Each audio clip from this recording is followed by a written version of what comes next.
Good afternoon, everyone. Welcome to Spark Series Edition 15.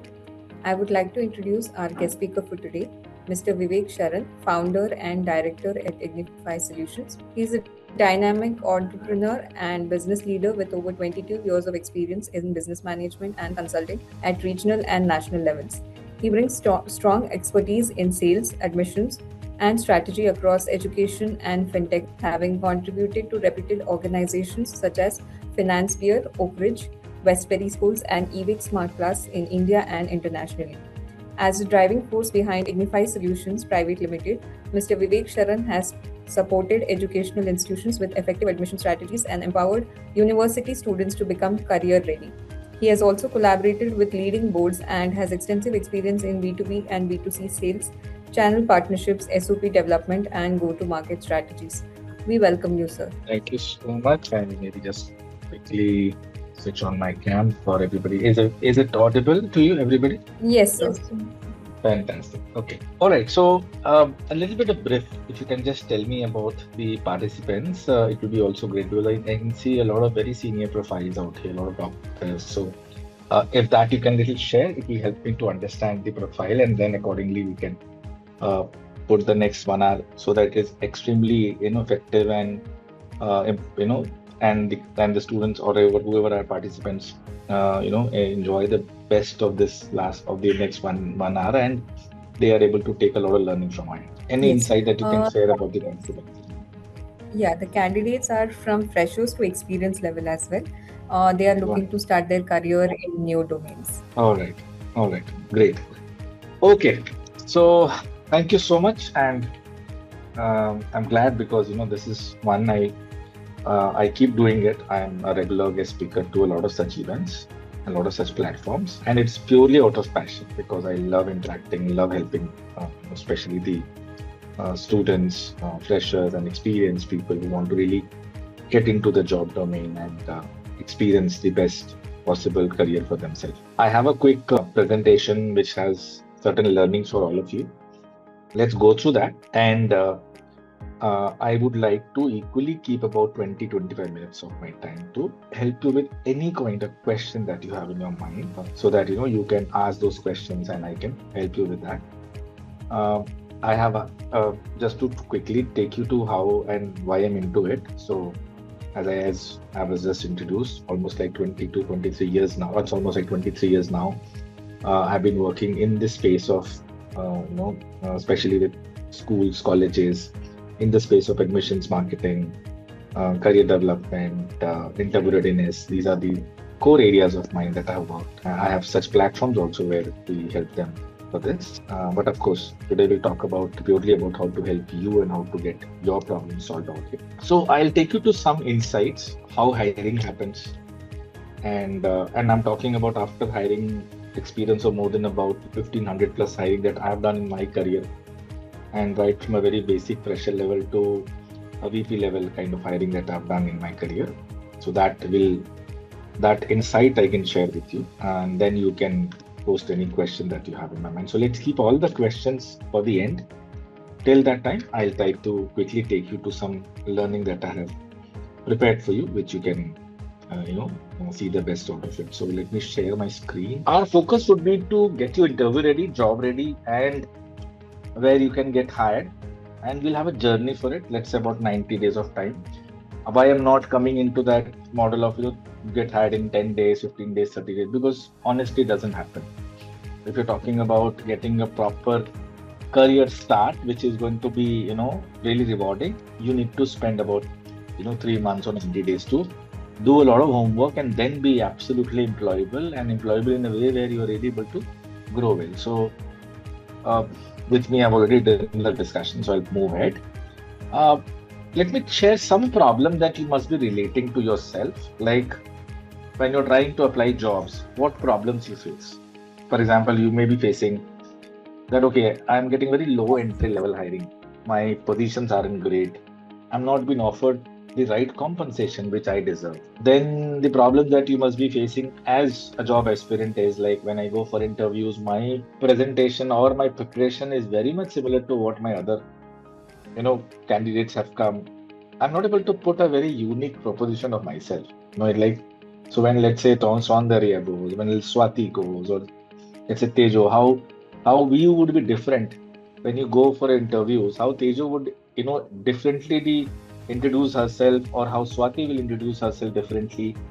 That is also a big concern, because you always find that, okay, what I know is what others also know. So how do I present myself different? Third, I also feel that a lot of job aspirants don't know their actual area of concern in interview readiness. And fourth, they do a lot of certification, but the certification which is rightly mapped to your career.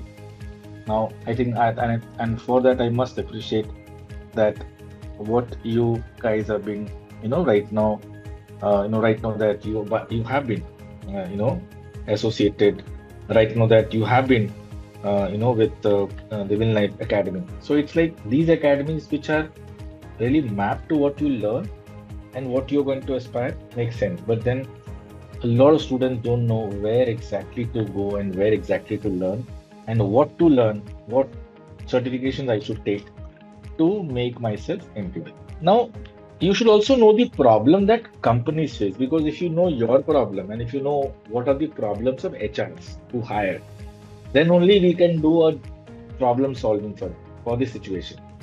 So if you see, when companies hire, they also tell that, after we hire, we again have to do a lot of training to these candidates, especially in the freshers scheme, because they are still not industry wise ready or sector wise ready. So a lot of training cost goes in.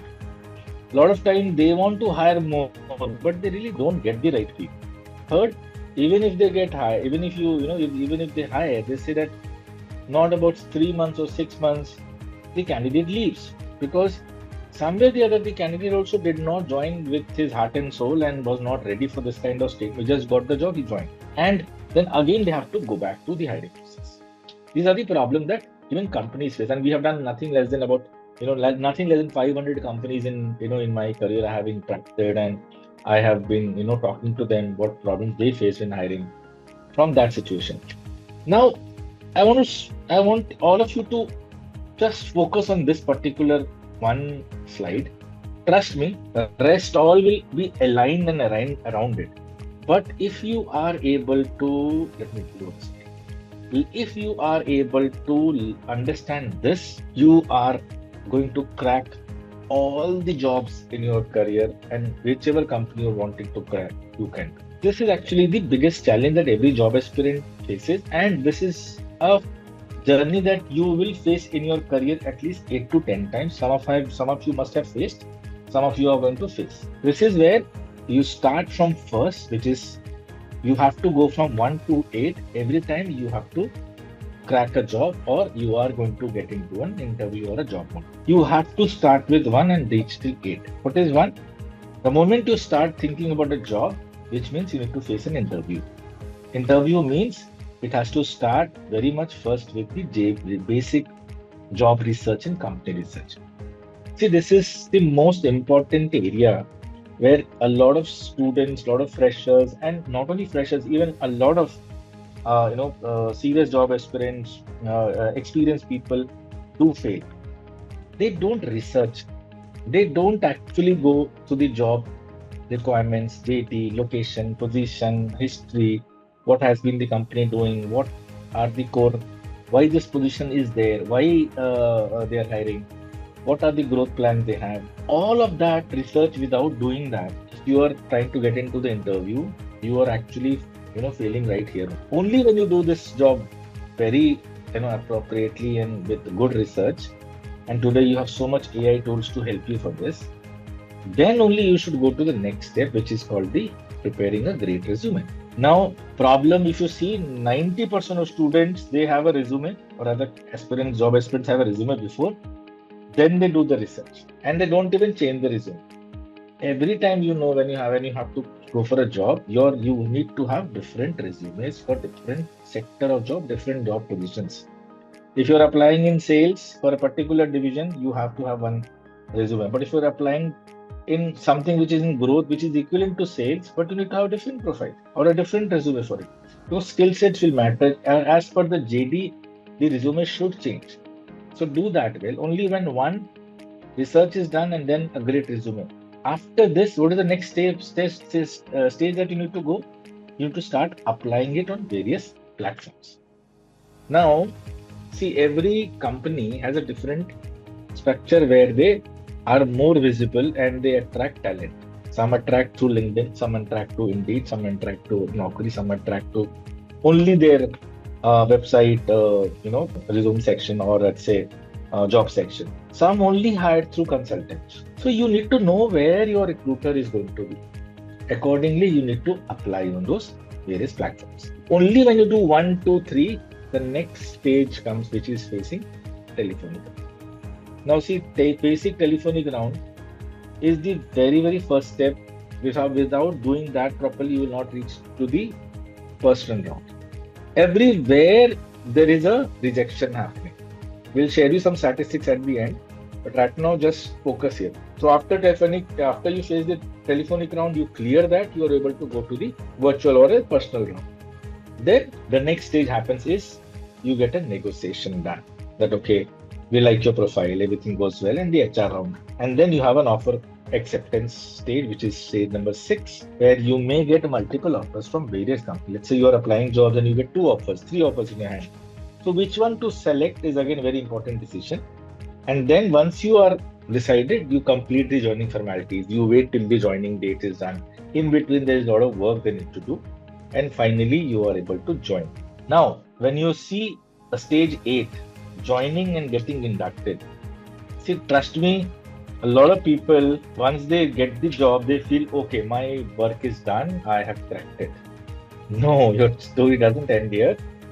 Trust me, the next 6 months or minimum the next 3 months, when you join a company, your behavior, your attitude, the way you are working out there, the way you are interacting, communicating, the discipline that you show, the passion that you show, the research that you do, the results you're trying to prove across is going to make your career in that company for the next 6 years. So this journey of 1 to 8 is so important that if you understand this well, see, I'll tell you, as job aspirant, you can yourself see either you will have a problem in 1367 or you will have in 2468. Somewhere or the other, you have a problem. You need to figure it out where. So I can tell you, some of you have, if you start thinking of yourself, okay, am I good in negotiation? Am I good in evaluating an offer correctly? Will I know how to actually face a telephonic round? Let's say I am being called on a telephone by an HR, and if he asks me 5, 6 questions. One, what kind of question he's going to ask me telephonically? What is the response I should give him, and I should ensure that my next round definitely happens. Or let's say, do I know where I should apply and I should get a job call faster, or I can recruit and I can reach out. Applying job doesn't mean only applying through your resume. You need to be very actively doing a lot of follow-up also, where you can at least ensure that your resume is being shortlisted or selected. Do I have a proper resume with me? So if you see you have problems in between 1, 3, 5, 7, 8 or 2, 4, 6, 8, anywhere, think about it. And at the end, you can ask me questions related to 1 to 8, from 1 to 8, wherever you have a problem, I can help you in solving that. Or you can reach me later on also, we can discuss. But this is where you must be having some problem. All right. So this, if you are able to solve it, and this you are able to, if you are able to resolve, if you are able to master and excel this 1 to 8 of stage, trust me, no company, no sector, anytime in your entire life, every time you will change a job, you have to go from 1 to 8, and every time you will excel, right? This is what people who are able to crack interviews know, that I have done my 1 to 8, everywhere I have done it correctly. You are definitely going to. Okay, we'll move next. Share. Okay, let's do some very basic reality checks. We'll talk about even professional, because as professional, because you're doing professional course from this institution, you must have done your education from the best of the colleges. Let's understand some of the reality that why most professionals feel stuck. If you see many times, you'll see 70% of professionals even today don't have career clarity. And that is why you should always depend and ask, what is my career personality? Okay, so if you don't understand career personality, I can tell you, I see a lot of doctors out here. I'm sure they will know about it.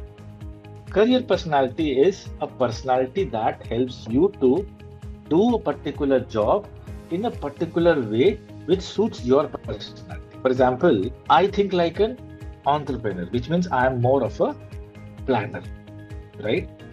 Some of you would be great, people who would be amazing in operations, which means you are an operator, and some you would see are very good on in ground.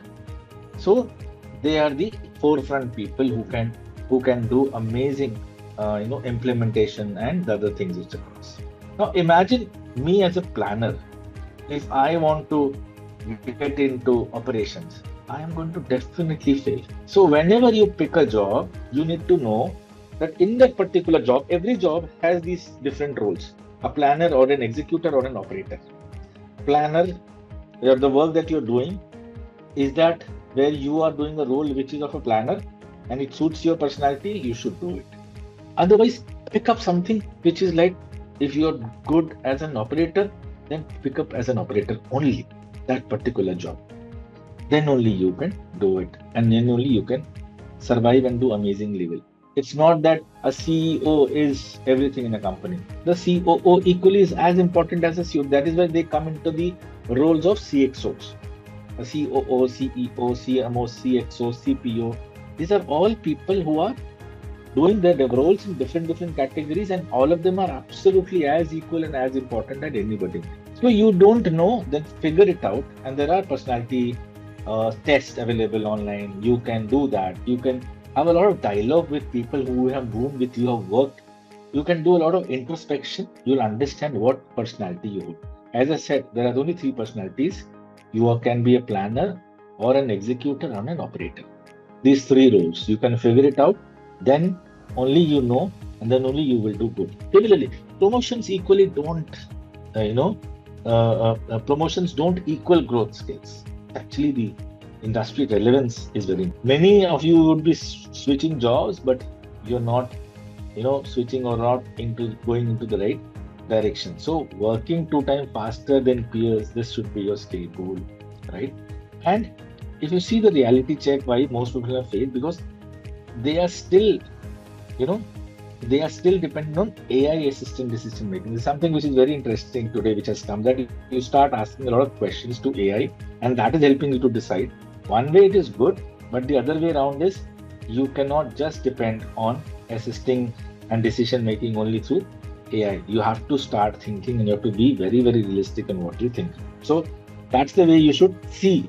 3 career myths which I want to talk about, which a lot of you must be thinking across, and you must be seeing across, that okay, I'm doing a lot of hard work, and hard work alone will guarantee me growth. Sorry, this is wrong. This doesn't happen. Hard work alone will never give you guaranteed growth. You need to do a lot of things together. A lot of strategic positioning is going to be important. More degree, more opportunities? No. Today again, you must have seen with you in your career also, people having less of degree doing better than you, and people having a lot of degree still not doing able to grade. It's not about degree getting you more opportunities, and a lot of switching job will fix everything. No. Sometimes you think that, okay, I am not able to make it, let me switch my job and everything will be fine. It's not about that. Growth will always come from very strategic positioning, and not only by random effort. So the strategic positioning of yourself, you need to actually understand. You need to do a lot of introspection for yourself. This will help you in doing this. Let's have some career clarity framework for everybody. Ask this question to yourself. Very important. I think this is the way you should take it also. What industry problem can I solve? This is for yourself. See, you need to know which industry you belong. So, for example, if you see my career, I started my career more or less from a hospitality sector. But within 2 to 3 years, I understood, when I experienced in the initial careers of my life, I experienced hospitality, I experienced banking, I experienced a lot of licensing, I experienced education.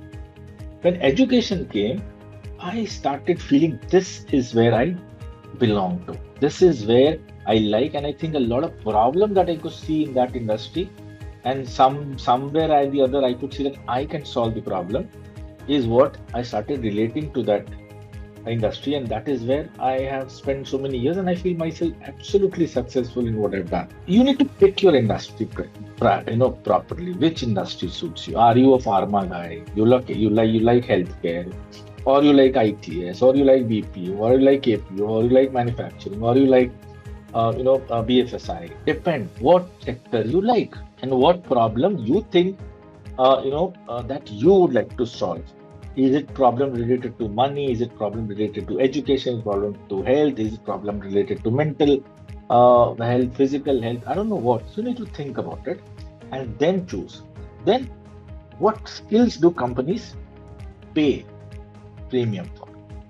So ask this question. Okay, if I know this problem, then what are the skills do companies going to pay? What are the skills today? Is it only a degree? Is it more of a certification? Is it more of an experience? Is it more of the knowledge? Is it more of my effort? Is it networking? Is it my communication? Is it my skills to sell? What is that the companies look for? And for that which they're ready to pay. Like today, if you see, the trend is how good are you with AI? How good are you with cracking a problem, solving it in the shortest amount of time with more accurate results? For that, you need to know AI. So how much you are using AI so that you can reduce the cost and time and effort. That's what companies are ready to pay for. So are you aligned to it? And then your competition edge. So for example, you could be great in negotiation, you could be great in sales, you may be great in operations. So accordingly, are you having those skills, or you know your competition edge not, and where you want to be in your next 5 years? So know your industry, which industry that you want to solve problem. Know what skills that these companies are going to look for in that particular industry. Then what is my competition, competitive edge, my advantage if I am picking this industry. For example, if I say I picked up education because I'm a great, I would say, counselor. I can counsel well. And I knew that education requires counseling. So that was my competition edge, which I felt that is something which I can do better than others. And that is related to the industry which I have picked for the problem, which is education. And in education, companies always pay premium to people who can convert better. So which means whoever can counsel better can convert better. I'm just giving you my example for you to know how you can frame your problem and solve it. So like I picked up education. I know education is the problem which I want to solve. I know education needs people who can convert better, which means help and convert parents into admissions. And why? And then what is the competition edge I had? Because I was great into counseling. Counseling helps people to take decisions, and that is where I had that edge.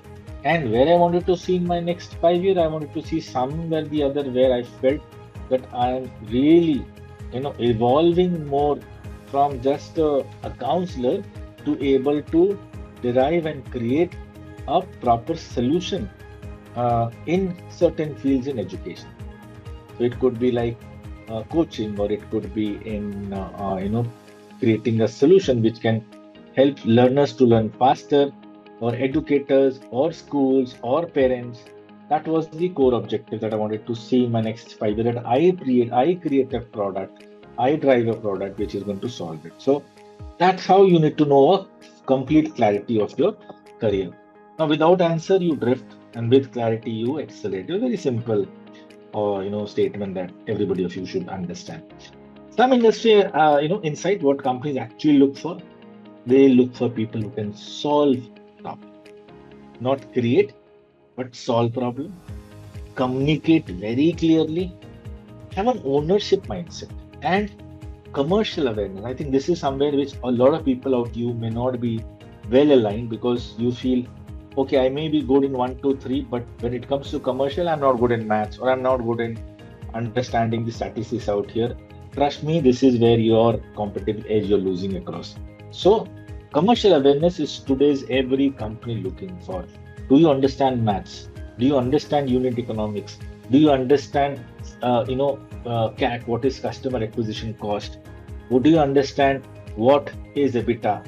Why I'm telling you all these words? Because while you hear it in Shark Tank every time, but why I'm telling this, because this is what companies want their employees to know, because they are being judged tomorrow. The company owners are being judged in the market because of these numbers. So that is why when you do a deal, you need to understand, is that deal profitable? Am I doing the right sale or not? Am I doing the right marketing or not? Am I spending rightly in my operations or not?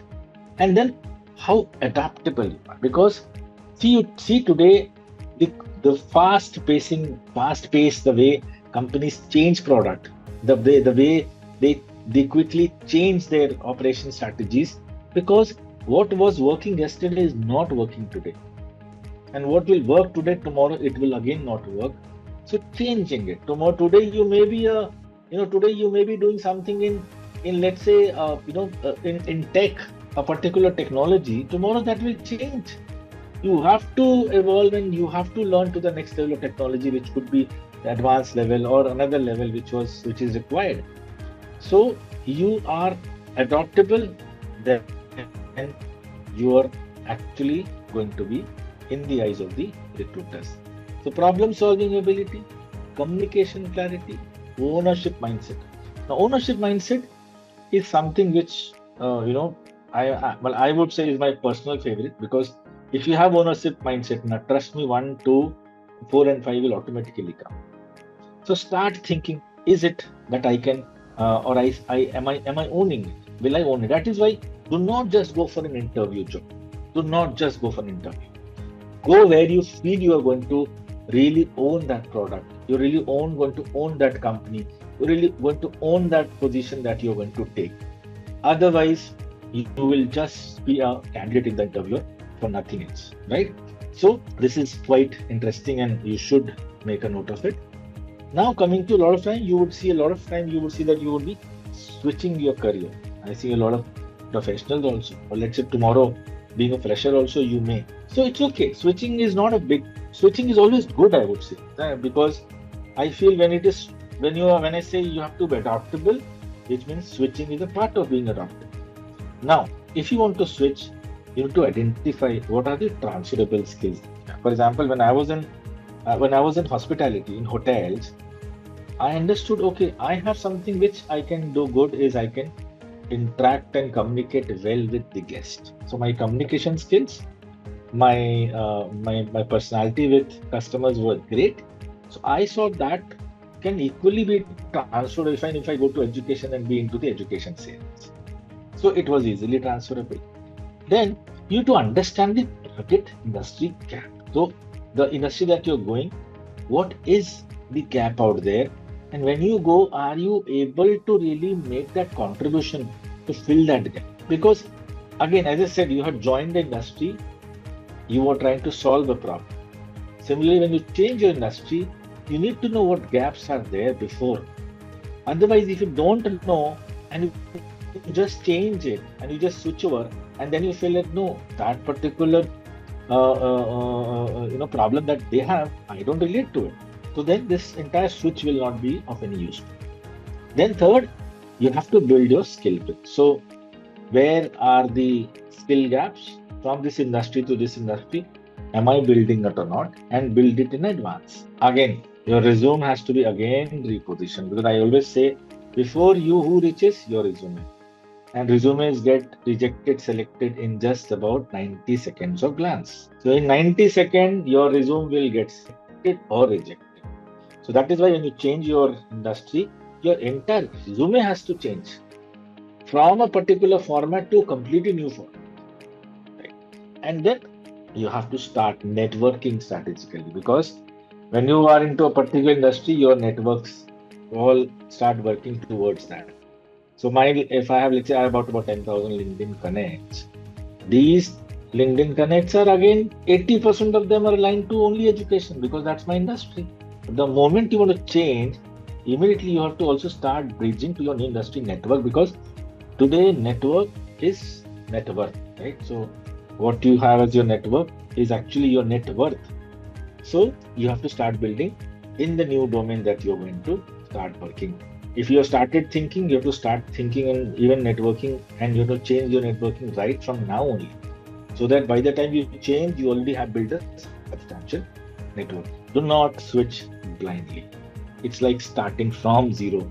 No, you've already earned, you've already learned a lot of things. Carry it forward so that when you join that industry, you're already a veteran joining some from that particular other industry with a lot of experience and knowledge, not as a zero or somebody who's just started. So if you do it strategically, you will again accelerate also very fast. There's a four layer of growth model which we always talk about is skill competence, a lot of visibility and positioning, industry understanding, and strategic relationship. It is very simple actually. Most people actually just do skill competence and stop. No, you we say you need to do good work. So people who work very well, work very hard, actually are in layer one. But then you will see a lot of people. I'm sorry for the numbering. This is the wrong numbering, and this is courtesy AI when you don't use it well. So layer three is actually layer two, and then it's layer three and four. So first layer skill competence. When you do a lot of skill competency, which means you know your work, you've done it very hard. But then it's important to show your hard work and position yourself very smartly.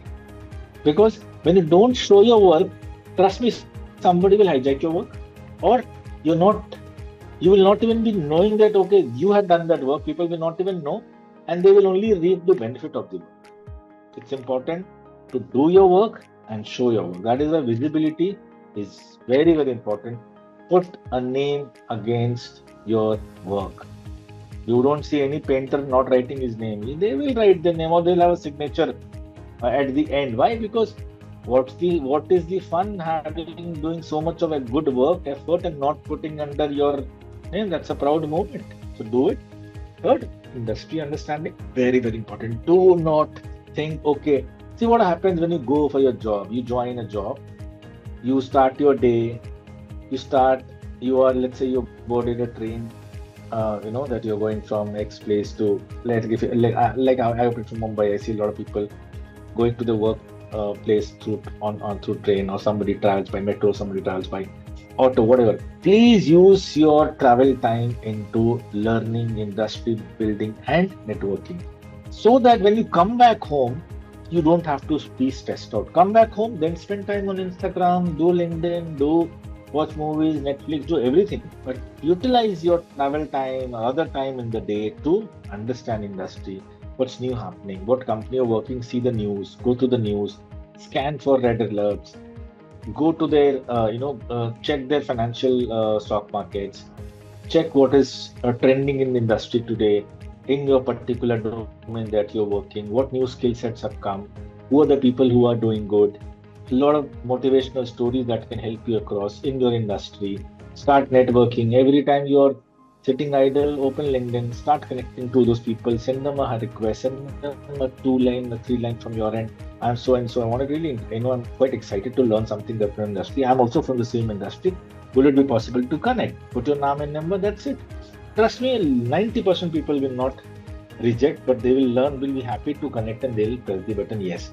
And you are growing your network and you are into that. And then again, strategic relationship.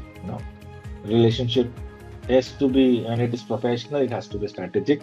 You cannot emotionally having relationships when it is work, it has to be strategic relationships. So these are the 4 ways that you can grow. That's the core model that we always believe that you should be doing. 2026, oh my God, visibility. As when I was talking about, visibility matters a lot. See your LinkedIn. How does it reflect your expertise? For that, I would suggest just go to my LinkedIn profile, see what I post, see what I like. You would read the pattern, how I am purely aligned to the industry that I work, and I attract the same kind of industry or networking of people that I want to work. And that is how you need to start reflecting, and you need to start growing your LinkedIn equally, and you can equally learn and do that. There are many more. You can follow many other people who are, 10 times better than me on LinkedIn doing a lot of work. But what they do is all about, they post, they like, they comment and they share exactly what they want from others people also to do for themselves, and the network they grow for themselves, and they'll put a lot of visibility to it. Do not every day post, but every second day, third day, some meaningful post. Somewhere you're branding yourself, somebody you're trying to solve a problem, somewhere you're making anybody else motivate, somebody you're trying to help somebody, someday you're trying to learn something from somebody, someday you want to make others learn from what you've learned.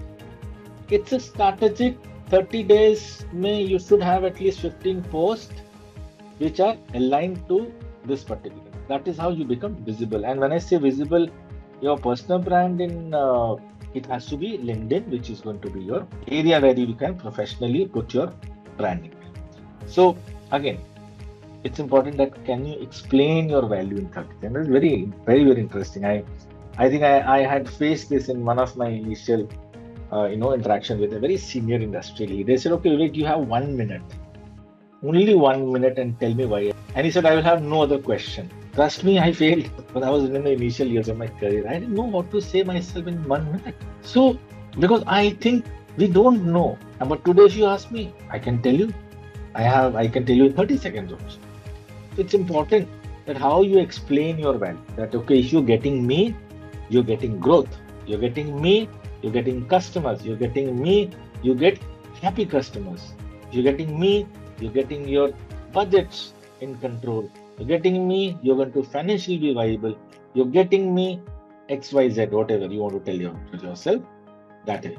And do industry peers know you exist? Very nice. Because when you're in LinkedIn, you need to know who are your peers, who are similarly like you, or somebody who's a little senior than you. Do they know that you also are somebody in the same domain? So that is why your visibility.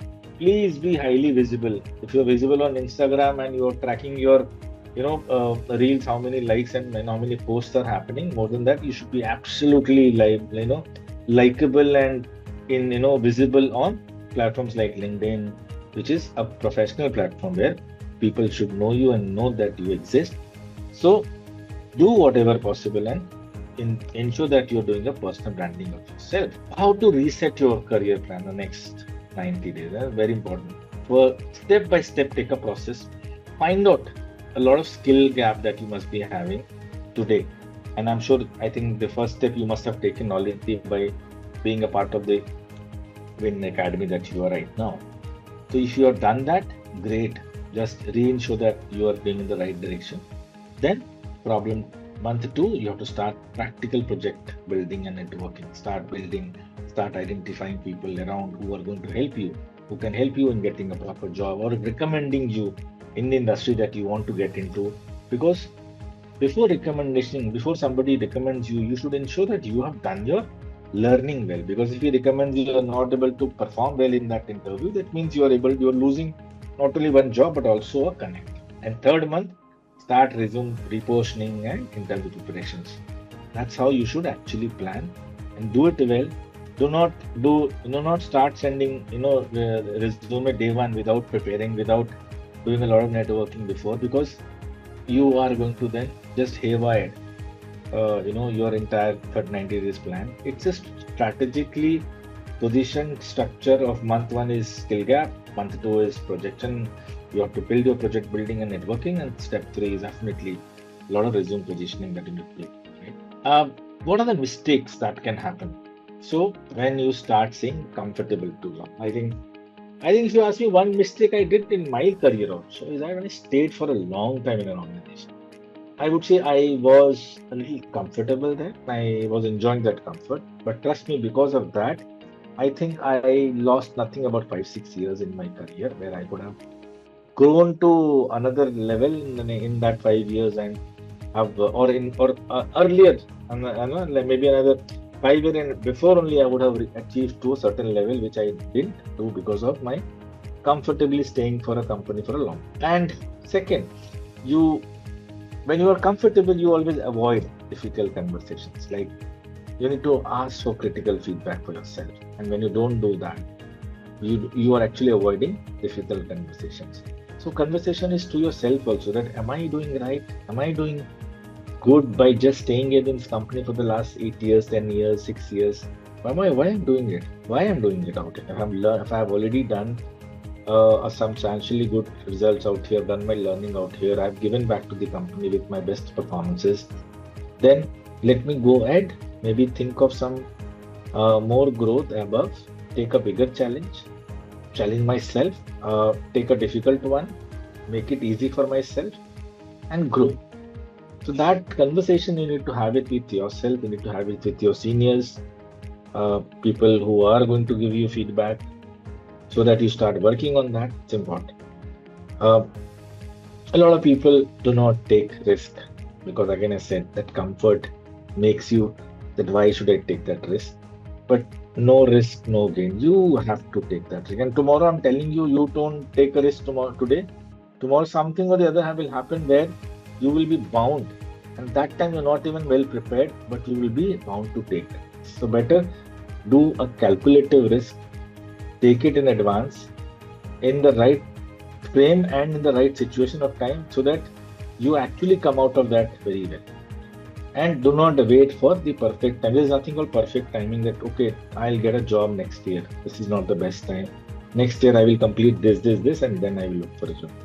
If you have already spent a good amount of time in an organization, learning is over, performance is great, leave it at the best time of your career, because the moment you are deteriorating in your career skill, that time you want to leave, then there is definitely no comeback, no growth possible, and no advantage that you get out of it. So, again, as I said, growth will always demand courage. You want growth, you need to show some courage. I would say career is not about just it's a ladder that you need to just climb. It's a strategic journey. You have to be very intentional, visible, industry aligned.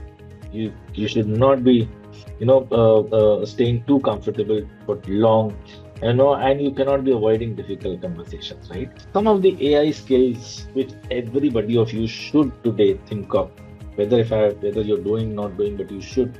Right from ChatGPT to AI for research drafting, for presentations, you should use Canva, AI, email drafting, prompt writing. You need to learn this. Absolutely, it's important. A lot of data literacy, like basic Excel, understanding dashboards, data trends, and a lot of data-driven questions, skills that you need to know. Power BI, for example, and then pivots and other a little advanced Excel. You cannot live without it. If you have not done today in your life, tomorrow you will face. Do it. A lot of automated thinking, for example, process mapping, tools like Zapier, they've like made in CRM automations. You need to know how Upstaff works. You need to know how Salesforce works, because these are places where a lot of automation happens, and these are the skills that will always be required when you are getting hired. So if you don't know these skills, your hiring will always be, I would say, it will always be uncomfortable. You will get hired not because of your core probabilities of getting hired because of your skill, but maybe because of some chance. So if you are doing all of this, you are improving your chances of getting hired by anybody else. But trust me, a lot of people today also, about 80% of people do not focus till here today also. So do that. It will help you out. Some industry sites which I should also talk about is, so when it grades, I was talking about resumes. So I'll just give you some quick insights of every stage so that you are able to understand and also take the best out of it. As I said, resume reaches the recruiters before, so resume is going to be telling about you. So all of that. So great resume is important that you should have. Some insights, 6 seconds that a recruiter takes to scan. The very first scan is 6 seconds. The next scan is 90 seconds. So first, your resume layout, your resume look, your resume, fonts, your resume's presentation. That itself makes the recruiter in the first 6 seconds decide. Then he's going to deep dive. Okay, 90 seconds. Where did he join? What are experience? Where did he work? What skill gap? What language? What achievements? That happens in 90 seconds. So, in an ideal situation, in a corporate job, about 50 resumes come, out of 4 to 6 will get selected, and only one get hired, which means out of 250 resumes, one is possibly going to get. So resume plays a very, very important role. So, a lot of resumes, 76% of resumes just get discarded because of an unprofessional email ID. I'm just telling you some statistics which you should know. 90% resumes do not are not accepted because that was how that they were not even online available, right? You were not visible online everywhere. 66% of employees will find you on Facebook and other platforms actually before they take it up, right? Yes. Okay, I'll just skip this out. Okay, job and company research, as I said, is very, very important. You have to do this. Uh, this is a non-negotiable stage because when you do this, that's what's going to help you out on understanding.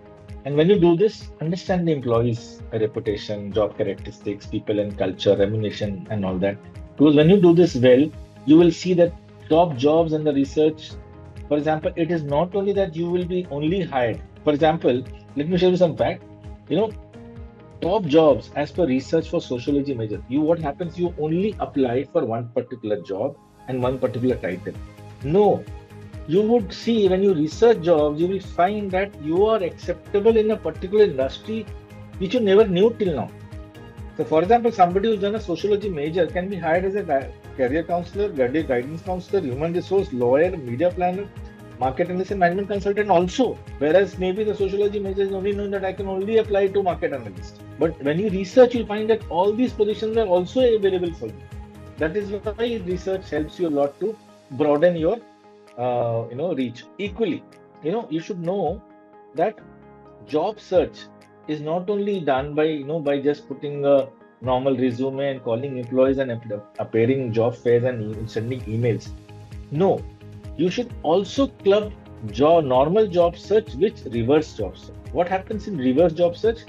Where the employers finds you. Normal job search is where you are finding an employer, but no, reverse job search is where an employer starts finding you. When does it happen? When you go to their website. When you go to the website, you are actually mentioning your detail out there. You are going to the web blogs.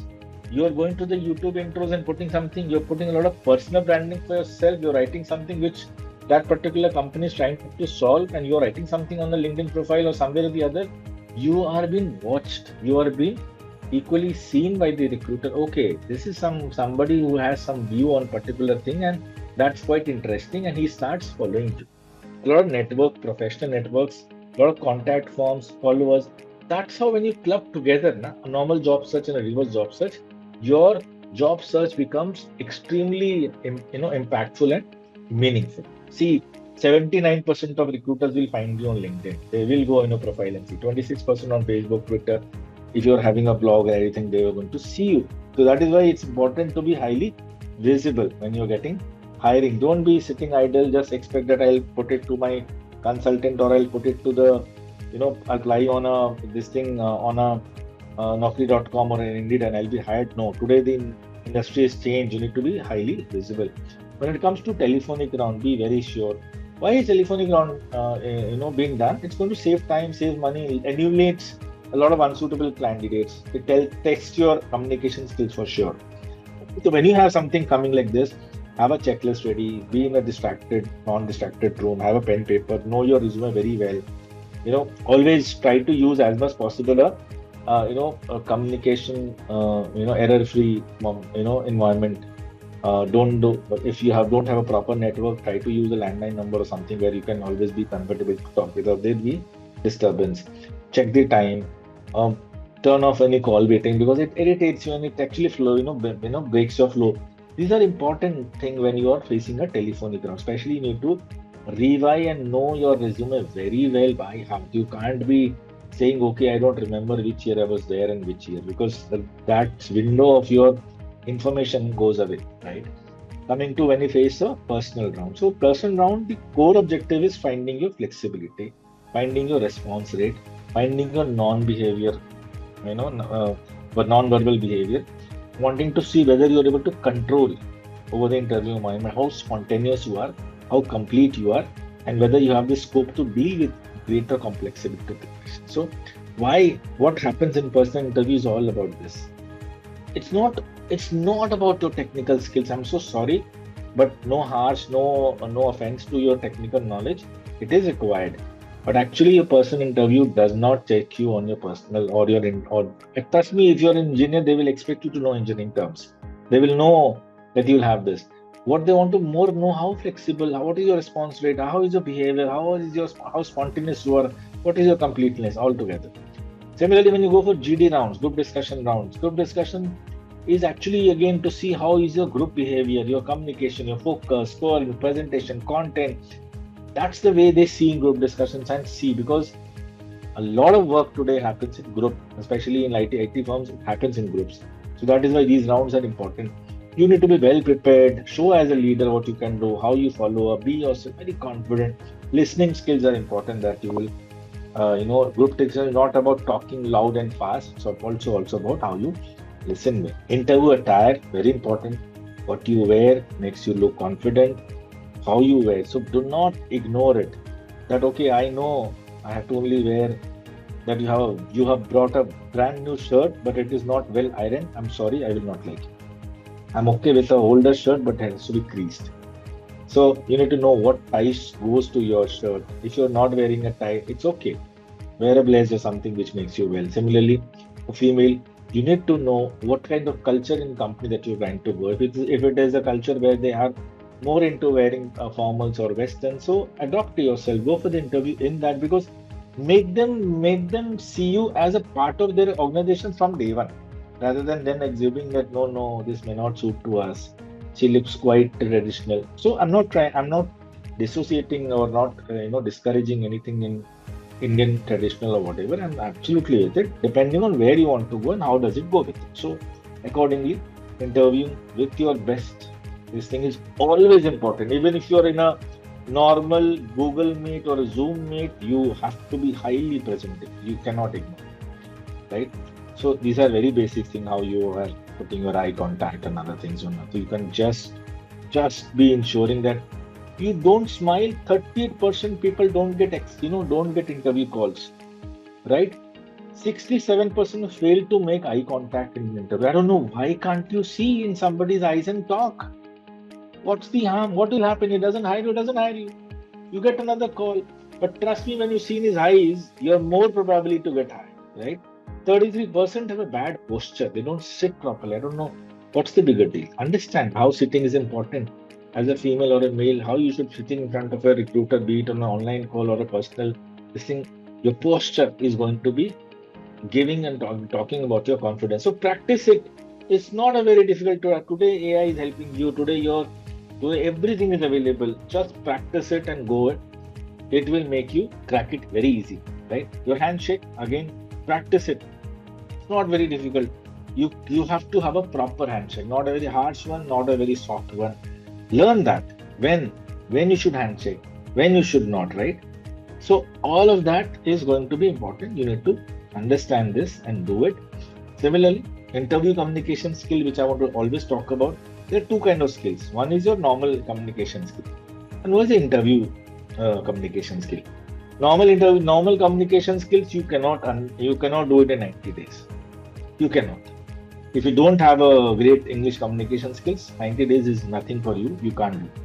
But you can actually work on your interview communication skill, which is different.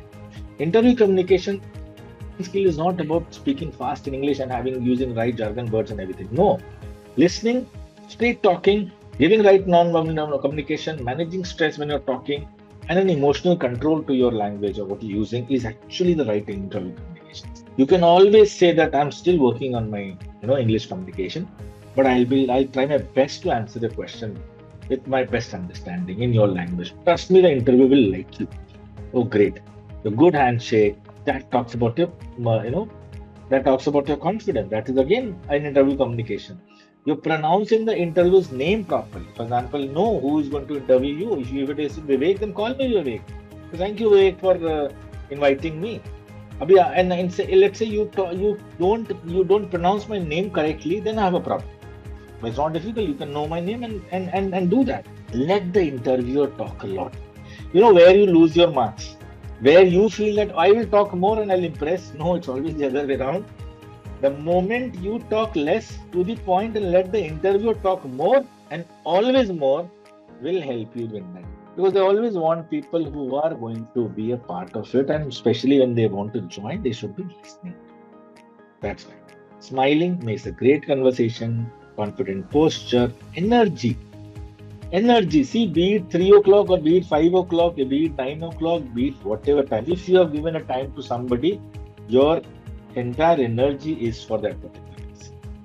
Give it with full energy because that is going to change the domain. I can tell you a lot of hiring that we have done in our life was purely because of the confidence and the energy we saw in the candidate. And trust me, they were one of the finest employees that we have got.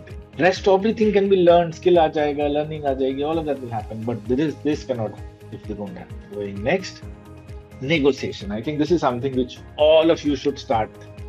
If you're a fresher, please focus. Know your worth. Know what the job offer is all about. Know what should be the right salary for that job. Research through platforms like Glassdoor, go everywhere, see what resume, what people write, what salaries are being offered, what has been the industry trend market, what is your weightage if you've done a certification course, how much you spent.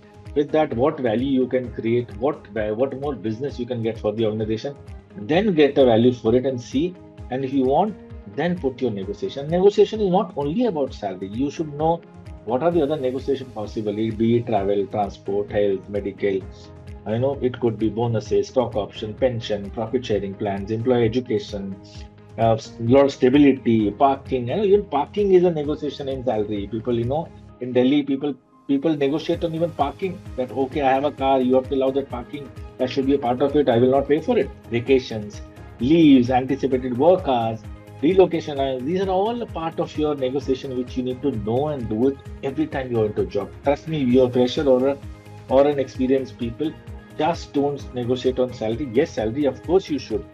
If you don't feel you're paid or the this salary offer is great, come up, tell. But you should have a proper reasoning and some data to show that no, boss, you have been hiring more on this. You have done more.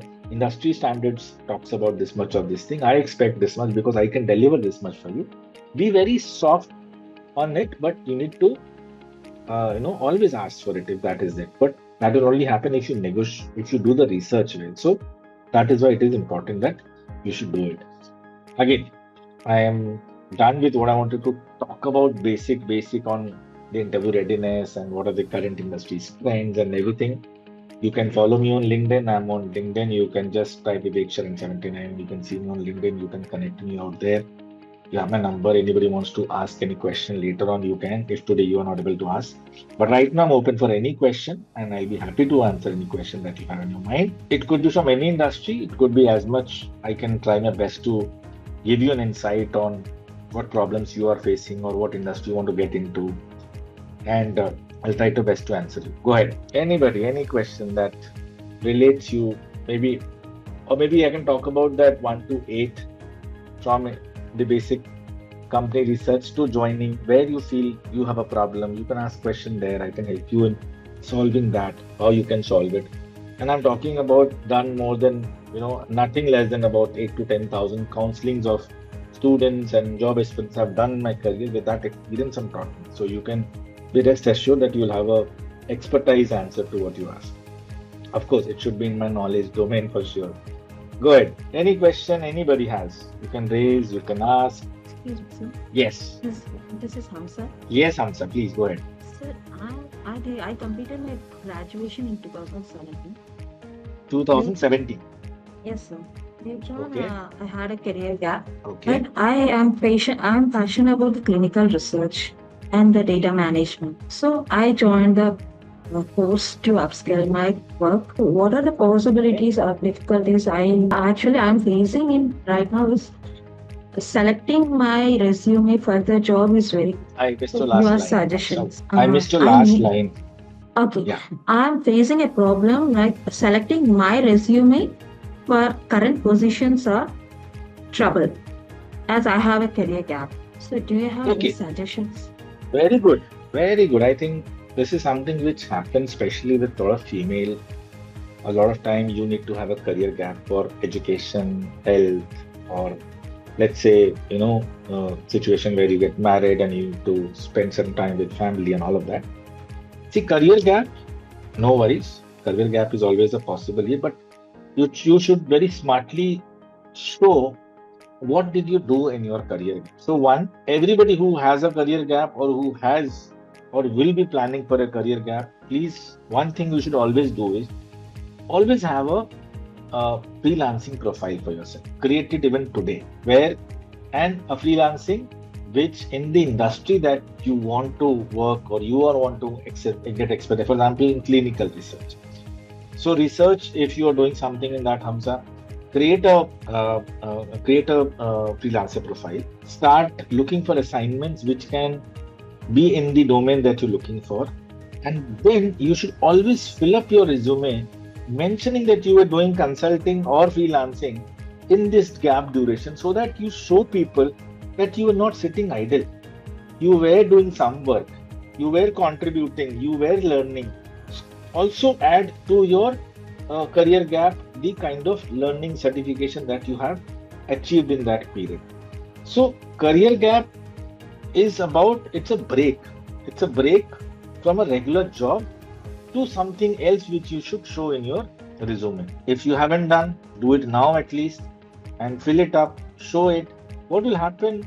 Trust me, I also have a freelancer profile on at least various platforms, and I keep getting a lot of freelancing assignments also for myself, which I do it on a Saturday or Sunday. But in case ever if I have a career gap, I will always show it that I was doing consulting, I was doing freelancing, I was helping companies, I was helping students, I was helping this with solving so and so problem. They don't want to see what you earned in your career gap. They want to see what have you learned in your career.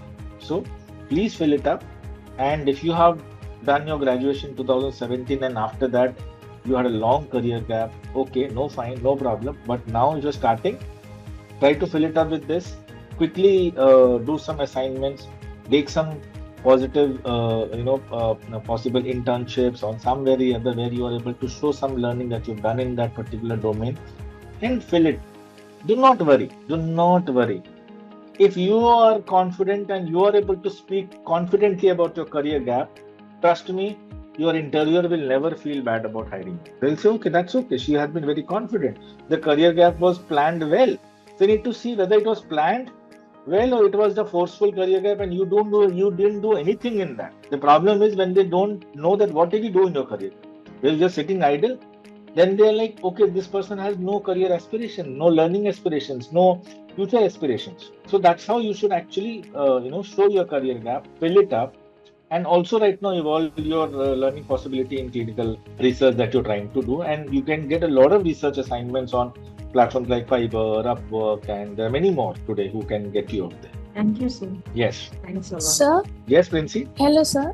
Sir, can you please suggest some good freelancing platforms? See, I can tell you about which are very popular, which are very, very popular. There are many, right? There are many.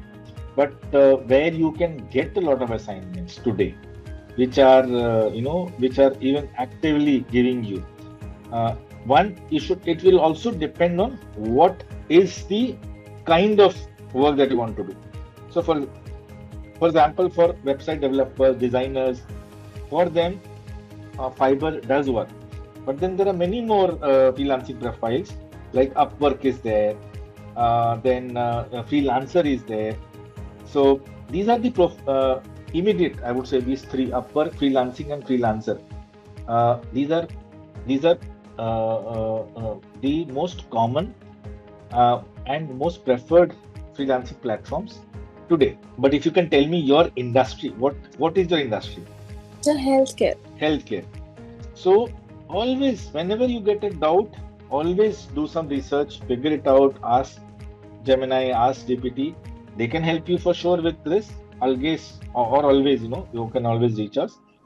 Sometimes you will not be able to reach us, just ask it. I'm also right now I'm just asking this same question. Freelancing platform for healthcare. If it is not healthcare today, why I'm doing it? Because it is all available.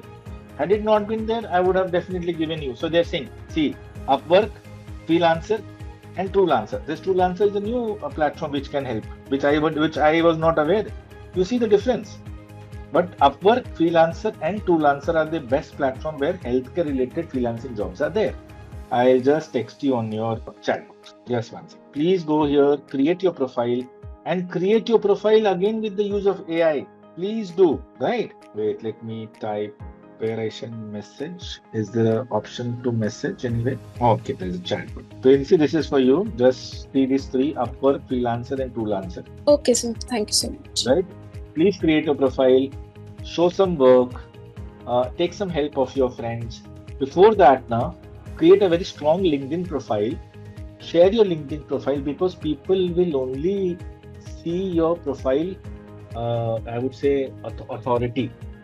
And for that, you can always take some recommendations from your friends who can recommend you on LinkedIn only. There's an option to recommend on LinkedIn, you all know. So ask for recommendation that recommend my work. So you will get people who can recommend you on LinkedIn. That will improve your profile. Share it on the Upwork profile, freelancer profile, Freelancer. Use Fiverr also. I would say Fiverr also, right? And put it out there. People will notice you.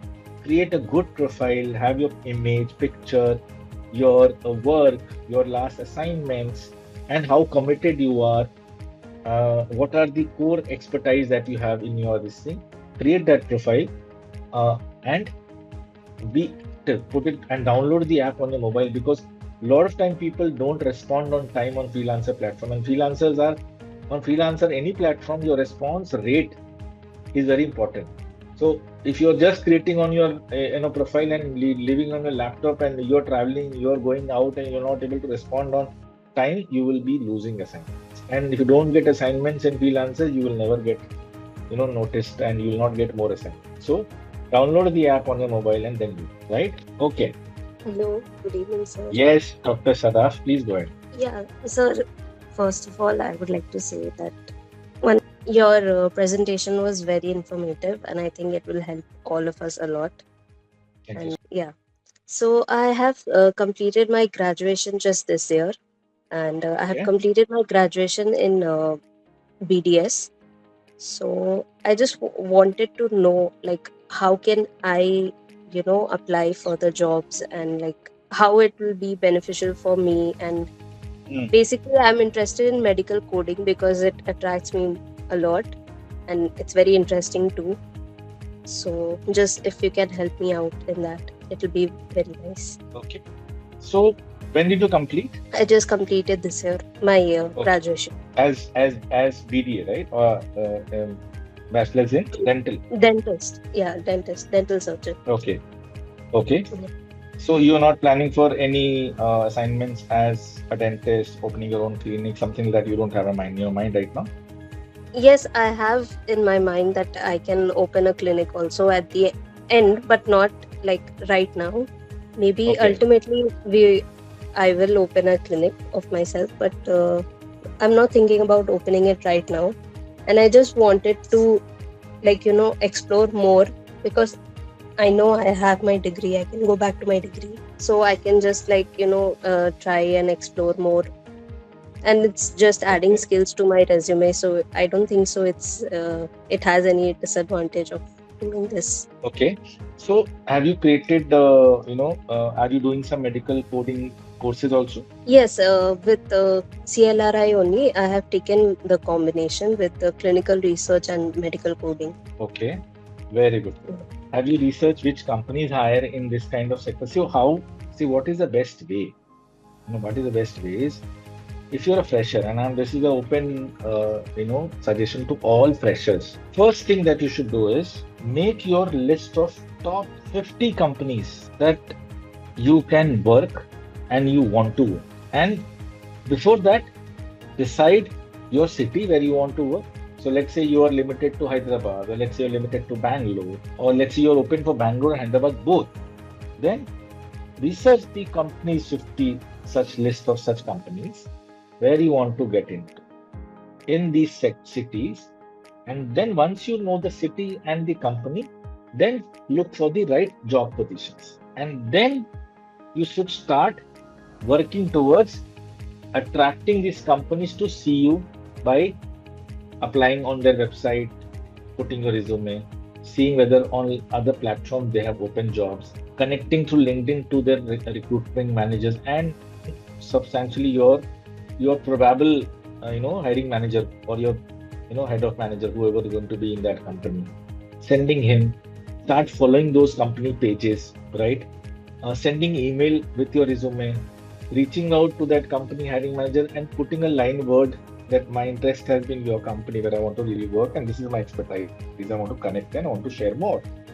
And then start doing a lot of work related research in this area and also see these companies hiring trend of what kind of certifications they actually prefer for the hiring that they do. For example, if you are joining in some company, you will always see a pattern. They like people who are from this part of the country. They like people who do these kind of courses. They like people who have this kind of results in their this thing. These are the colleges they hire more. You will know this trend when you do the research. Use Glassdoors for reviews and understanding these things, or maybe Ambition Box also can help you out. Also look for a lot of people who can be in your network as your alumni of your school, college, whoever have been, who is in the same industry in these companies. They can give you a lot of insights. That's how you need to put. So your list of these 50 companies is your universe that you need to create for your initial career when you're starting your career as a fresher. Now coming to when you said you want to take something. So as you see, I know there are generally a lot of companies who do hire like medical quotas and what you call it, right? So if you see, there's one company which is in, and there are a lot of medical companies, if you know, especially in Hyderabad, Chennai, and Noida. So like R1 RCM is there. Medline, they do a lot of entry-level medical coding hiring in Visakhapatnam. Where are you based out? Ma'am, you can just share.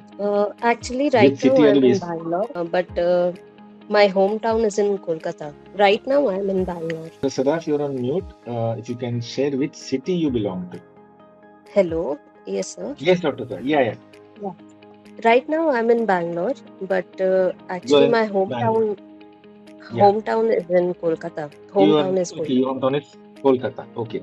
But are you Yeah. open for places like these areas? Because there are a lot of such Yes, companies yes. who are there who does this. So Okay. Claris, Midlands, I'll share you a list. I'll just give you a list. These Okay. are the companies who are right now doing a lot of hiring out there. You can also reach me. I have certain connections, certain of these companies who do these hirings, especially Okay. in pharma, healthcare. I can put you to some of them. Sigma does a lot of medical Okay. coding Okay. hiring also, and Sigma is everywhere. Even in Calcutta, you will get Okay. these places you can get. I'll just put it on the chat box for you to go through, right? So, Okay. Dr. Thank you. Sadaf. So this is for you, Dr. Sadaf. Sorry, I think there was some network issue and I had to disconnect. I got disconnected rather. So I'm back. Any question that anybody else has, please go ahead. Hi, sir. Yes, Dr. Reshna. Hello, tell sir. me. I'm actually also a BDS graduate. I'm currently working. I have 3 years of clinical experience. I'm actually planning to make a transition into clinical research. So, certain things I would like to know is that since we are not like my diploma or my degree is not in the specific field, and my competitors or my peers, they when they come for an interview, they are all from pharma backgrounds. So, how do we actually make the interviewer feel that we are more apt for this role because they have better options when there are other graduates from the specific field? Because what we are doing is almost around 6 to 1 year of course, which is mostly not very much sufficient, I would say, because it's very new to us. So that's one question that I would like to know. And secondly, like if we get a better option like somewhere else, once we join a job, like for example, we like to change the location of our job. What time period do you think we should wait? Because actually you said in the beginning, the companies, they take a lot of effort to train the people the interviewees, and then later when they opt out of resign from the job, it's actually lost for them. So what time period do you think like we should keep before we change our job roles to a different location or a different company? Okay. First, let me answer the first part of your question, which was like, what when I don't have the right degree and more of that, and especially when you said you want to get into, somebody who's like not having a direct degree like B Pharm or BSS or something like this in the clinical research roles, and how do you take it? It's quite difficult, right? So if that is there, see, first let's understand the reality that these are core clinical research and they always require a background of pharmacy, medical, nursing, biotechnology, these kind of areas you'll always want. But if you don't, then fresher without having proper degree also in this particular line, what you can do is you can join as more of a coordinator kind of role, clinical research coordinators. So for that, you need to work at hospitals managing trial documentations, a lot of coordinations, then file maintenance, data entry, these kind of initial support that you can do in this particular industry, which is called as CRC, Clinical Research Coordinator. And some hospitals do hire graduates from such background, even if they are not from the proper, core, degree that they're looking in pharma, medical, or nursing. That way, clinical data management, CDM, something like that, you can see across a lot of data, a lot of these things. If you can do, they are also being hired. They do sometimes take from normal graduates who can do it, but your experience, initial experience with some hospital in these kind of roles will help you, which they do in patient coordination, trial file maintenance, and data entry is possible. You can also see some drug safety associates, which are in trainees kind of role. You can see Novartis, you can see Dr. Reddy's and Pharma. They are some of the top brands which do take these drug safety associate trainee roles. You can see, which is also called as pharmacovigilance kind of structure. So see there, you can get that also. These trainee roles to initially, give your career a start. If that is done, then it is possible that you can make some go through or make through in this domain. But side by side, nothing best if you can also start working and getting the core degree important if you haven't done till now, because trust me, tomorrow or later it will trouble you.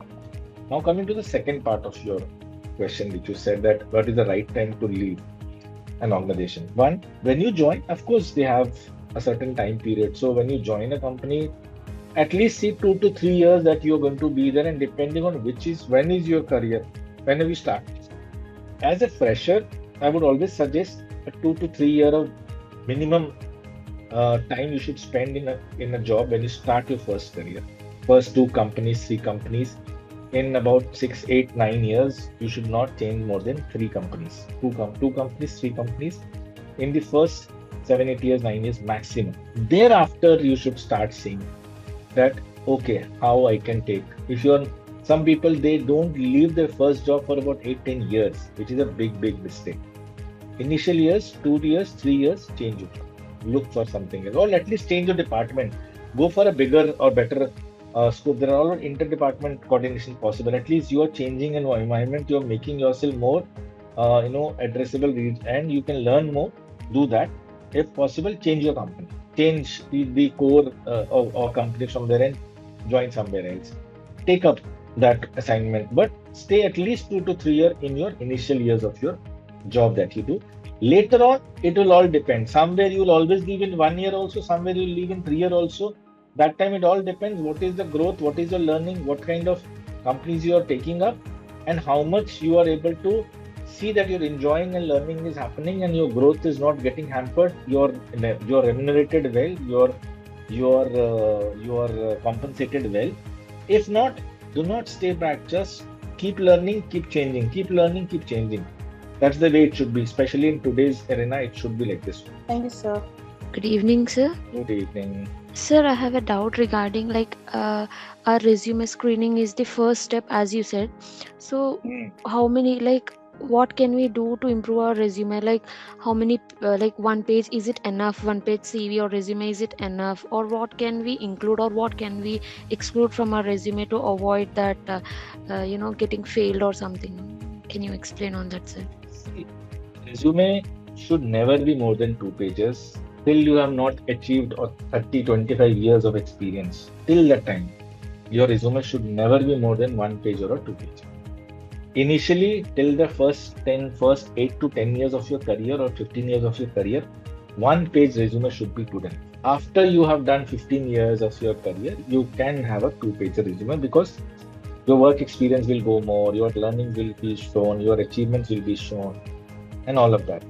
But more importantly, your resume should be absolutely ATS friendly, which means when it goes for searching or it's been searched on internet, it is easily searchable and attractive. So keep your resume simple, to the core, core thing that a resume should have, and limit it to one page till your 12-15 years experience, maximum 2 pages till you have 20 years, 25 years experience. Beyond that, you can have a different kind of profile where it could be a 3 page of profile kind of structure. That's the way it should be. Thank you, sir. I've just shared my LinkedIn profile to all of you. You can always connect me over there. I can also share you some insights of formats of resumes which can help you and other things. Yeah. Yeah, sir. The meeting Yes. got ended while you were saying something. Okay, Dr. Saraf, did I miss out? Did I send you those courses and those things which I just got it for you? I don't know. Did No, you I receive think that on the chat no. box? I think the meeting ended at that time only. I did not receive it. You wanted those companies, right, who were hiring in these areas, right? Yes, the ones that you suggested. Okay, yeah, I can share you that. Just have a look. You can just go through that. Maybe that can help you. I'm just putting in the chat box for you. It's there for you now. Hello, sir. Good evening. Yes, Alakya, tell me. Yeah, sir. I have completed my M.Pharmacy, sir, in the year of 2015. Okay. I have 4 years of experience in industrial side. Presently, I'm working in a small pharmaceutical shop, medical shop, due to a career gap. Okay. Sir, can you suggest me which field is being suitable? Because I have taken a PG diploma course in clinical research and medical coding presently. Can you suggest me which is being better? And I'm staying in a. Do we have any openings in Vizag, sir, regarding these like that? I can figure it out. I can figure that out. You can maybe check with me on my LinkedIn. I'll just send you that. But you can see Medlines are there in Visakhapatnam. They do entry-level medical coder, hiring in Visakhapatnam. Medlines. You can check with them. Medlines, sir. Medlines, yes. That is purely in Visakhapatnam, I know. Otherwise, Okay, there are a lot of.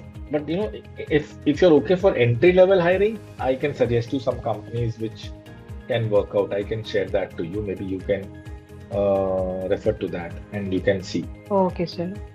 And because I'm only opting for Visakhapatnam, I can't relocate to anywhere, sir, due to a family. Yeah, so then you see, you have to limit yourself to certain companies. Visakhapatnam does have certain medical companies. You can limit yourself to hospitals. That's the only way you can do it actually. But apart from that, it will be quite difficult.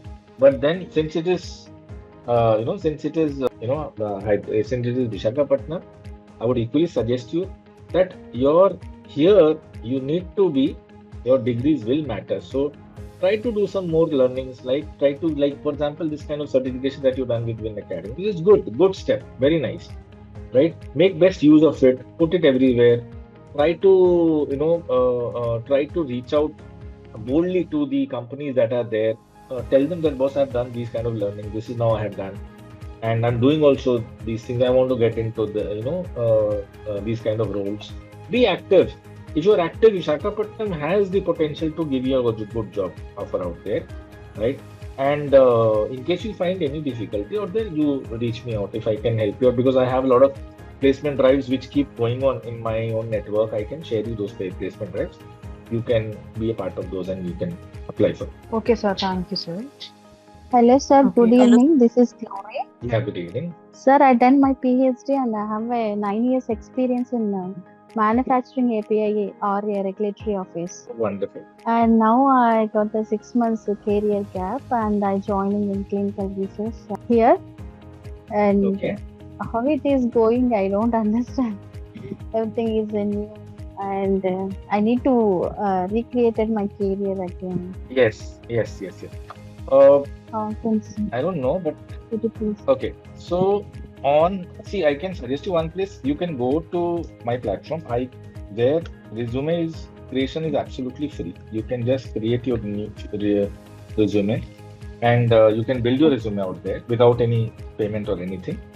That is for sure. You can do that. But Trust me, have you worked before? Have you have an experience of working, or you have always been learning? So as you said, you have done PhD. So is it like No, PhD before yes, that, or it's you were 9 working? years experience in API regulatory office. Okay. So 9 years, you already have an experience. You've done your PhD. You have a 6 months of break, right? Yes, but where That's the way. my superiors, all superiors had only BSc. They get some PhD candidate. Why we take like that? Ignore me. So many interviews, so many applications. I daily I sending and apply for the 100 of the jobs. No, I did not no, get no, no. any Don't do that. response in now career. Don't do that. Which location are Okay. you in, Glory? Which location are you right now? Right now, my native town Tirupati. Actually, I'm working in Hyderabad 9 years You're working and in Chennai Hyderabad. also. Okay. Yeah. Okay. So in Hyderabad, Chennai, do you have a Yes. list of companies where you want to work? Have you created any such list in your life till now? So if you Hetero can, also, sir. Hetero, Nifty hetero. Pharma, Okay. New. Hetero farmers I know in Hyderabad. What I'm trying to tell you is, Yes. do you have a list of companies which you feel you want to crack and work? Have you created any such list? Yes, sir. I created. You created. Wonderful. Share that list with me. Then Okay. we'll see your profile. I'll help you to Okay. rework your profile, how you can work better, how you can apply in these Okay. sectors better, and how you can get a response better. Because your resume should talk about why did you do PhD? What was the core objective? What did you find out? What was the reason? What is that you want to solve now when we are getting hired? And then sometimes after doing a lot of education, also you don't apply to the right job, so people will not take you seriously. For Exactly. example, you've done PhD, and if you are still applying for a very low end job, then people will not take you seriously. When you've done PhD, you have authority to apply for better roles, higher roles, and sometimes a different domain role. So, are you applying those roles? Is what we need to also see. Okay. I applying because what I am saying, where I am going, that HOD or else who took the interview, they are BSc and they have a 20 years experience. So they did not accept my PhD. All the They didn't time ask. like that only. Yes, yes, yes. And Got it. in manufacturing companies are like that, political recommendations or IMD recommendation, only references will be worked out there. No, So that is not the fact, Glory. It's not the fact. It's not yes, that. that's why Certain I companies will do. switch on the another field like clinical Uh, RA, how it is going on. Okay. Certain companies, they do have this culture of getting references, getting hired. But trust me, today 90% of companies have purely made a process of hiring through a proper channel structure and to the right candidate, because company is all about profits, and nobody wants to play with their profits by recommending it just to their known this thing to please anybody. Ultimately, they're going to make a loss. So that's not the actual game. You need to work it. Maybe you can reach out. I've shared my LinkedIn profile. You can see there. Maybe you can reach Yes, out. sir. We'll see Okay. if I can work out something Okay. for you and help you with it. Yes, sir. Thank you. Thank you so much, sir. Thank you. Right? I will have to leave because I have exhausted my time also. But in case you have still any question, maybe one last question I can take. Otherwise, allow me to go ahead, and I have other meetings aligned. Yeah, and you we can will reach be- me. We will be Can I? Yes, Nivedita, go ahead. Sir, I'm recently completed my MSc Biotechnology. I joined PG Diploma in Clinical Research. I'm confused about my career, what to choose, which company like that. So, can you suggest me in Bangalore location, sir? Okay. Repeat your question. You have completed your MSc, right? Yes, sir. In Then I in took which a field? PG Diploma in Clinical MSc, Research. MSc, and what was your core, subject? Biotechnology, MSc, sir. biotechnology. Okay. Now, what is that you're looking for? After that, what did you do? I took a PG Diploma in Clinical Research, but I'm confused of what to took in like companies and which domain I should go to work. I'm confused. Are you a fresher till now? What, sir? Are you a fresher? Have you worked anywhere till now? No, sir, I'm fresher. Okay. So you want to know what companies, job positions in Bangalore, right? Yes, sir. Right? Okay. Interesting. So when you were doing clinical research, why did you do it just because you wanted to do it, or you wanted to do it because you wanted to do it? No, sir, I'm interested in clinical research, so I'm joining here. Okay. So when it is clinical research, you will only get right now clinical data coordinator kind of role or clinical data specialist kind of role. You can support a lot of data cleaning, data management, data quality check. This is what you will generally get. You can apply for IQVI, which is clinical data research specialist. Bangalore's mein, these roles are there. There's already a job posting there from. Go to Indeed, you can find. Maybe I'll just try to give you this job posting. Okay, sir. 1 minute. You have Dominic Lewis Private Limited Bangalore. They have put a job position which is for MSL Oncology. This is like they are putting for the medical science license. Okay, wait. Just go to Indeed.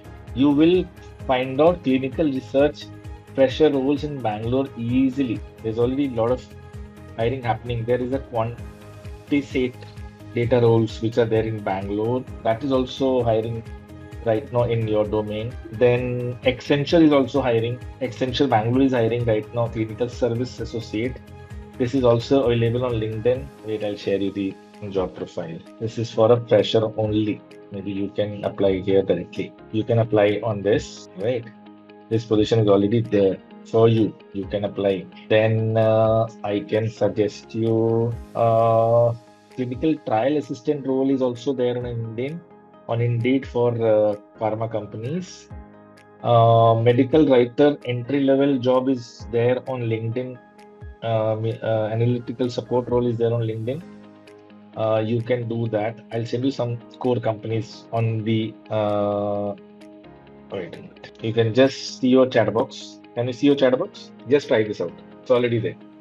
These companies, job positions. Thermo Fisher is also hiring in Bangalore. These are the companies which are doing. These are the roles that will suit you. Okay, Navita, you got it? Just Yes, copy sir. this, put it, start working on this.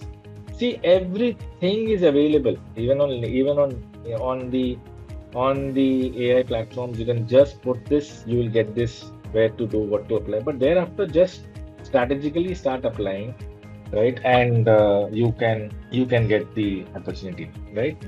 Okay, sir. Okay.